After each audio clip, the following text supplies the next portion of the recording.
pour la douleur, par exemple. On va en parler avec Alain Toledano. Alain Toledano est oncologue, président de l'Institut Raphaël et directeur de la chaire de santé intégrative au CNAM. L'art-thérapie, c'est quelque chose dont on parle beaucoup. Quand on est médecin scientifique, vous l'êtes, je le suis, on a besoin de preuves scientifiques. Alors, comment on sait que ça diminue les douleurs, que ça fait du bien, on est mieux finalement dans sa peau? Alors, aujourd'hui, on commence à avoir de plus en plus d'études qui nous montrent les bienfaits de l'art-thérapie, des bienfaits multiples.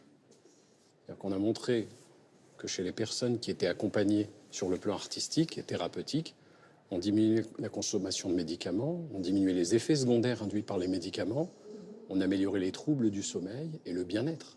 En fait, on travaille beaucoup sur le non-dit. Et par l'intermédiaire de ces médiums artistiques, le patient va pouvoir s'exprimer, mais différemment qu'avec des mots.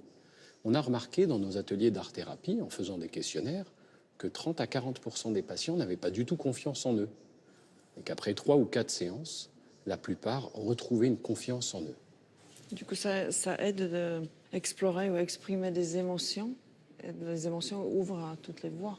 Exactement. En fait, même quand vous voyez des patients ou des patientes qui sont soi-disant guéris pour la médecine, ben, ils ne se sentent pas guéris.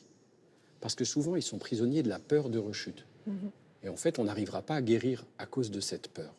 À quoi ça nous sert tous ces accompagnements? L'art-thérapie et toutes ces interventions non médicamenteuses qu'on va intégrer dans notre médecine.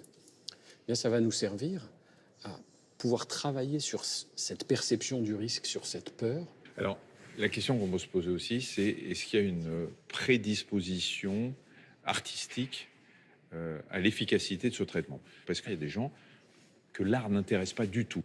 Est-ce que ces gens-là sont aussi sensibles que ceux qui ont été élevés un peu dans l'art à cette art-thérapie? Alors, les art-thérapeutes vous diront tous que ce qui est important, c'est pas l'art, l'œuvre d'art ou le beau pour un artiste.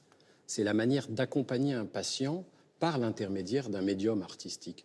Donc ce qui compte en fait, c'est de déposer sa souffrance et arriver à se transporter, à aller libérer certaines tensions, à aller acquérir des émotions oubliées. C'est Spinoza qui disait que tout notre travail, c'est de passer de la tristesse à la joie.